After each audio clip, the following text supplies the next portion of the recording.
Hello again and welcome to Pearl Magazine. Americans head to the polls on November 5th to elect their next president. The outcome doesn't just affect domestic policies, it also has a huge impact on geopolitics. Zella Chin was in the U.S. recently to find out who Asian Americans want to lead the country and how that candidate might affect China's economy.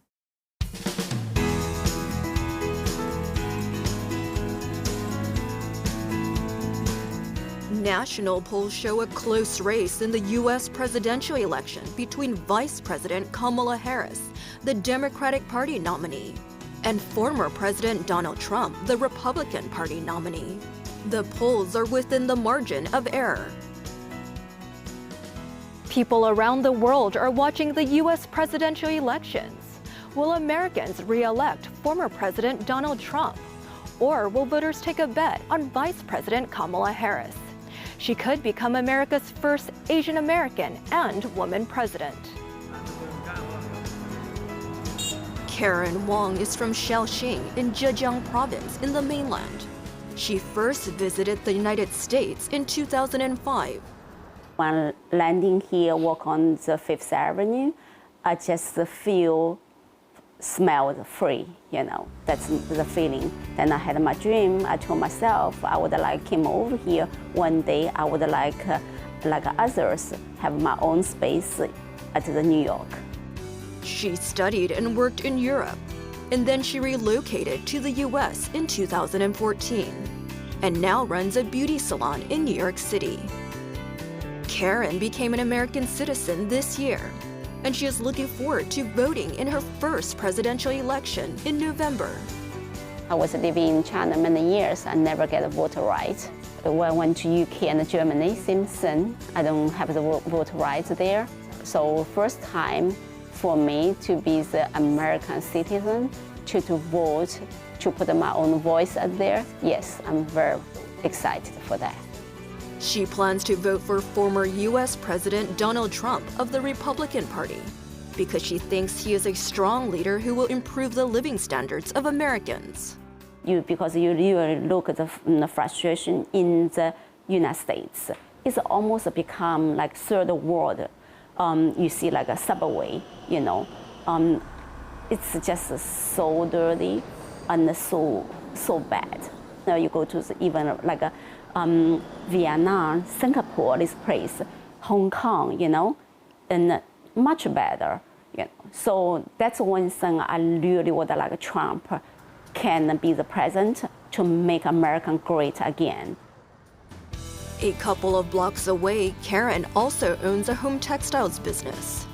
She buys sheets, blankets, duvets from manufacturers in China and sells to retailers in the U.S. And she believes that Trump's proposed 60% tariffs on Chinese-made products will protect the American manufacturing industry. He knew exactly what's the best way to do to protect American business people, not let other countries' people take advantage of them. Her sales dropped 20% year on year because her retail clients are worried about another Trump presidency. But Karen still believes that as a businessman, Trump is a better candidate to lead the U.S. Her clients are looking for alternatives to making products in China. So basically, it's because of tariffs add-on, that's going to be the price is going to be high. Like all this is 100% polyester. Right. But it's going to move out. It's going to be very tough. So actually right now we are working on these products is actually the 100% recycled and the polyester, because the recycling basically uses water bottle to waste than to spending for the yarn to make the products. So this is a potential, alternative to polyester made in China then? Yes, so basically if it's a bottle, because you can get a bottle any place, so do the recycle yarn to make it Cambodia.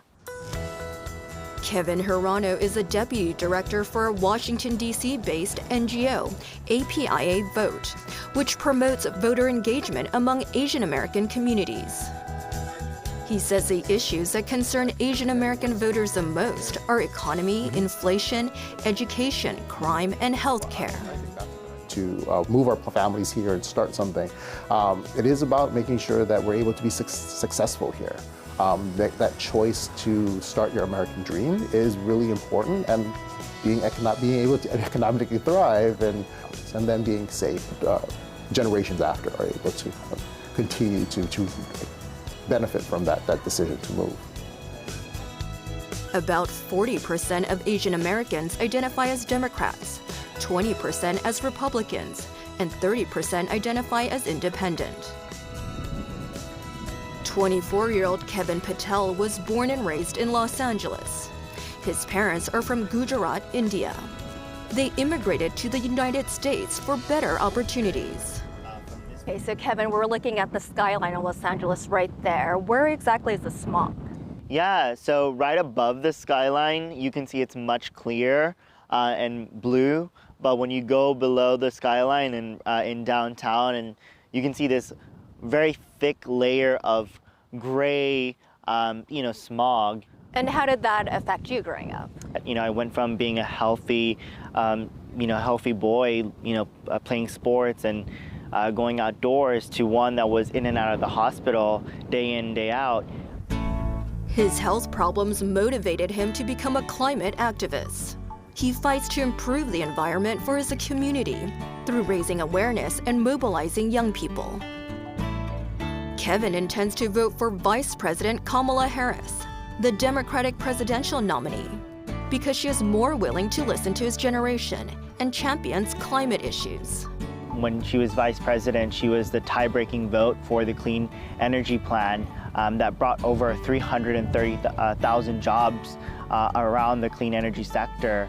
He feels that Harris will create stricter policies to prevent gun violence and mass shootings at schools. I think it's more about security for, all of the students in America, making sure that we can wake up and go to school without fearing us being shot by a gun.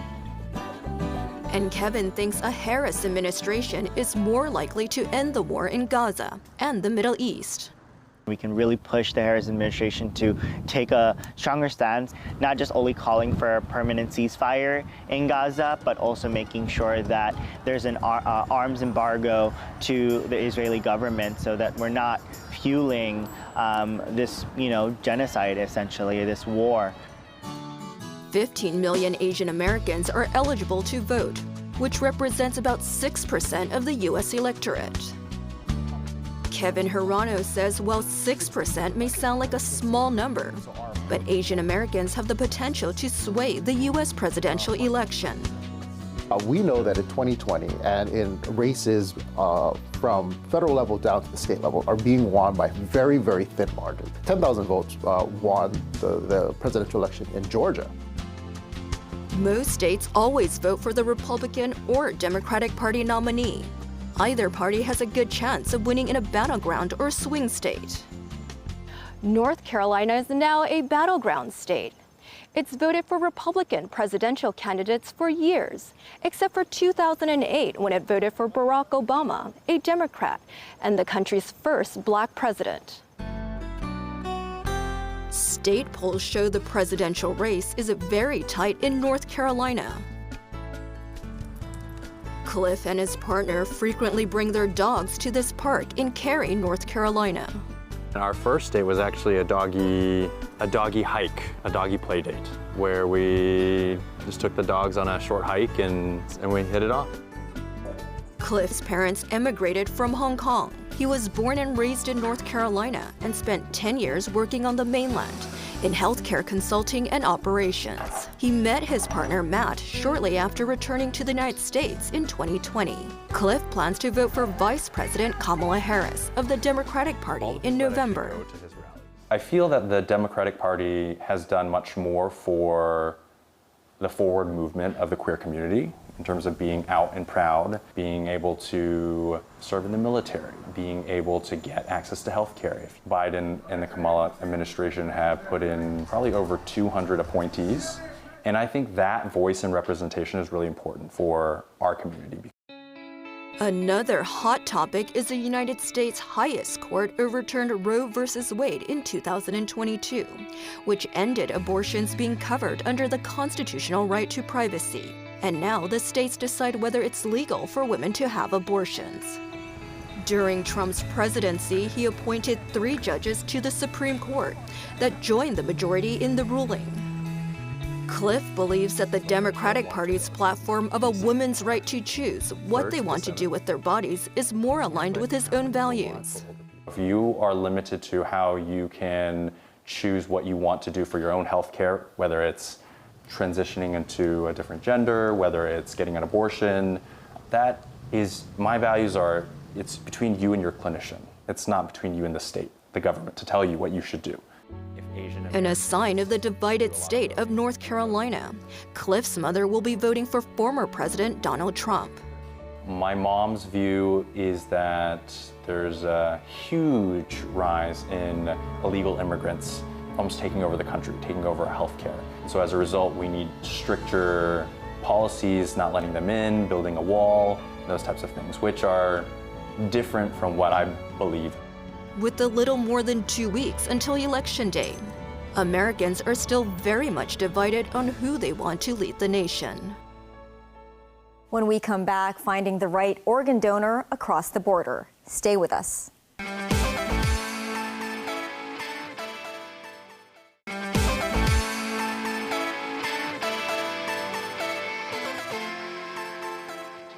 Welcome back to Pearl Magazine.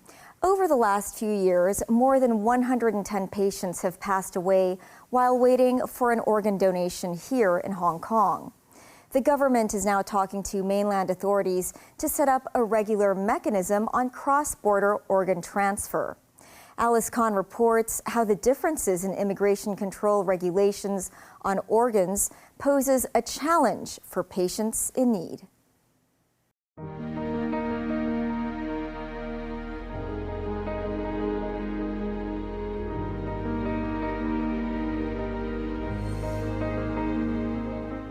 For the past 10 months, Mr. Chow has been traveling to the hospital every day to see his 12-month-old daughter, Jojo, who is confined there.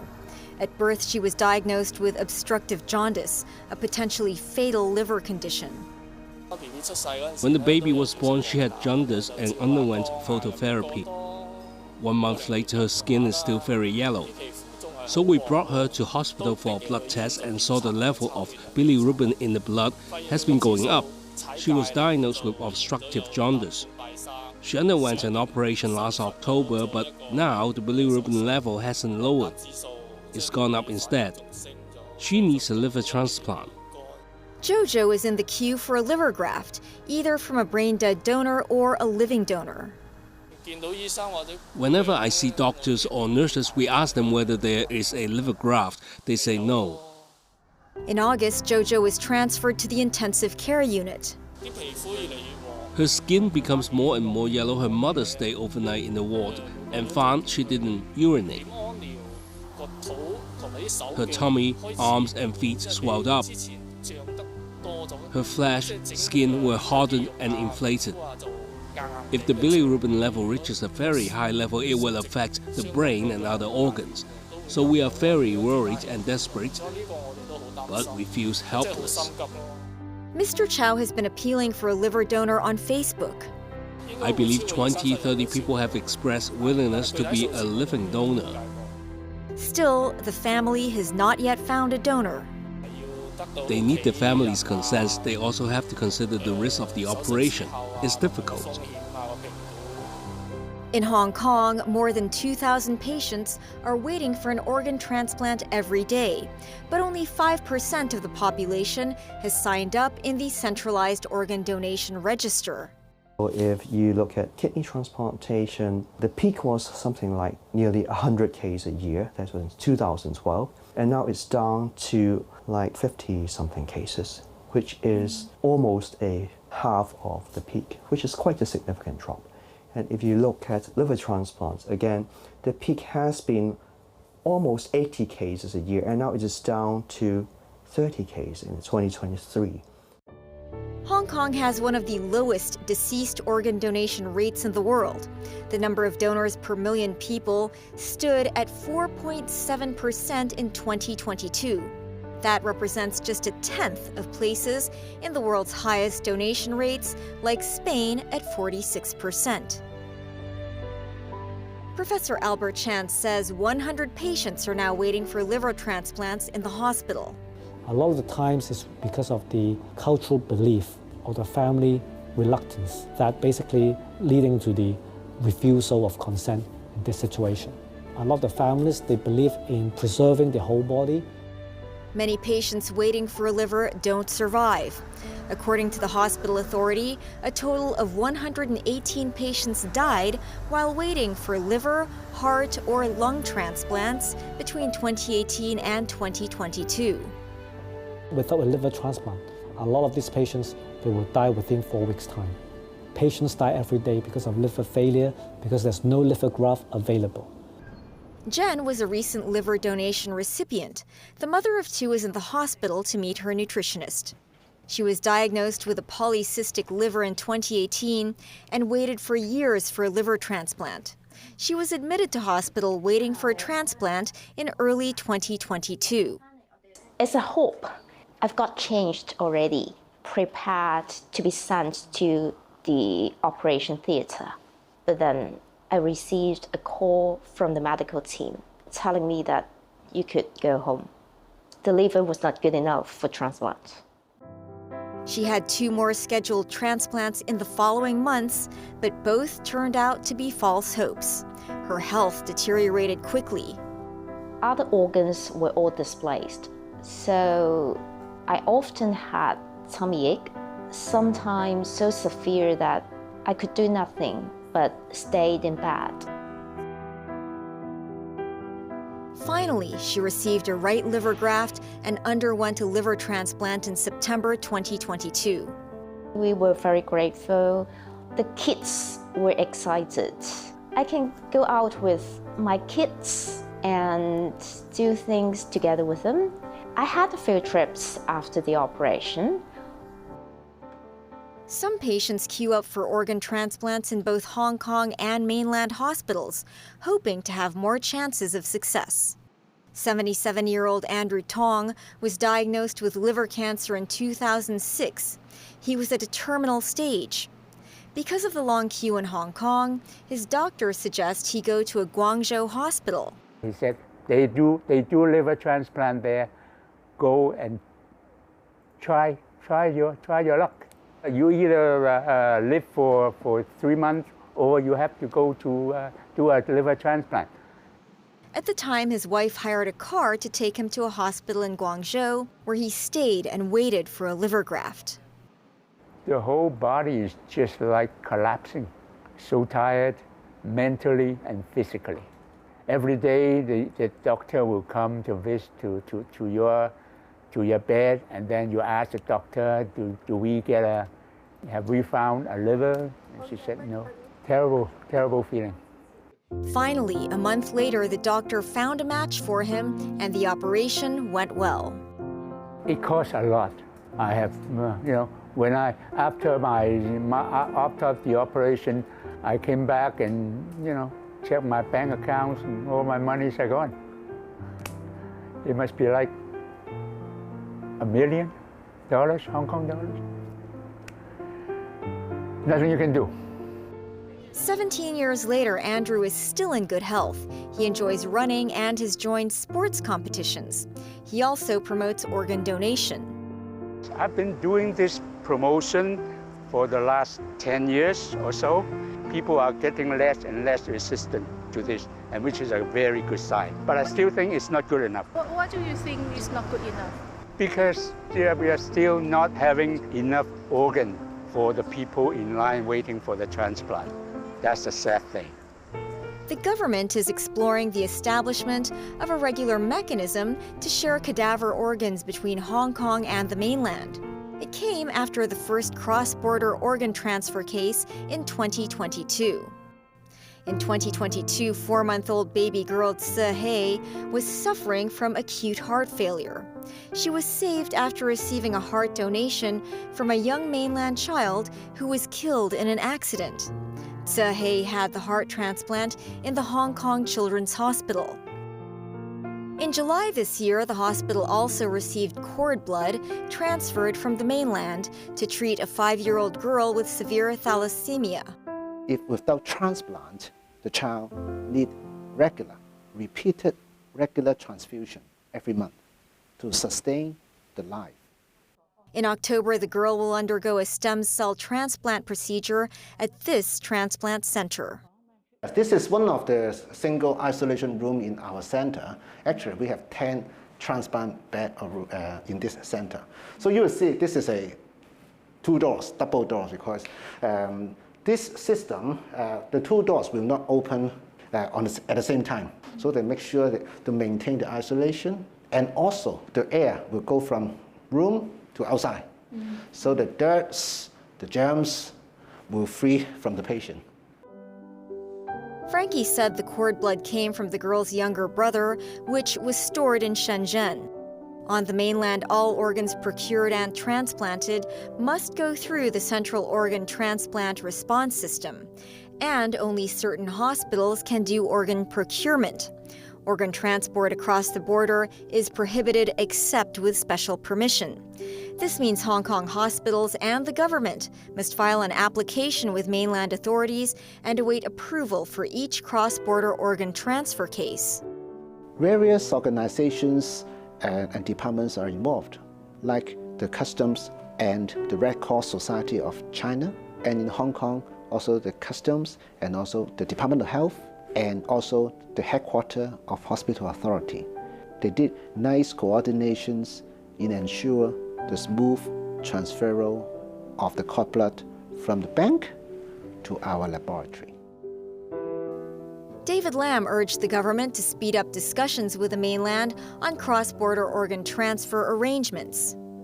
It's only when we cannot find a matching recipient in that place, then we initiate the cooperation. Then the next thing we have to consider is whether we need to exchange a list of required organs. When it is all computerized, the matching comes almost immediately. So the two sides can be informed at once. He says the procurement and transport, together with all the necessary paperwork for, say, the Customs and Excise Department, can be initiated at once. So that would be a smoother procedure that precludes any special permission. And you know who is on the list waiting before you even have the organ. Professor Chan said it would provide more options, but there are still limitations. If the organs come from far up in the north, because of the preparation time, the transportation time to deliver the organ, normally it would take more than 4 hours. So we think that it's quite unlikely these organs would be suitable to be used in Hong Kong. The Health Bureau also says the difference in immigration control regulations on organs poses a challenge. That's our show for this week. Join us same time next week for the Shaw Prize 2024. Pearl Magazine will return in 3 weeks' time. Bye for now.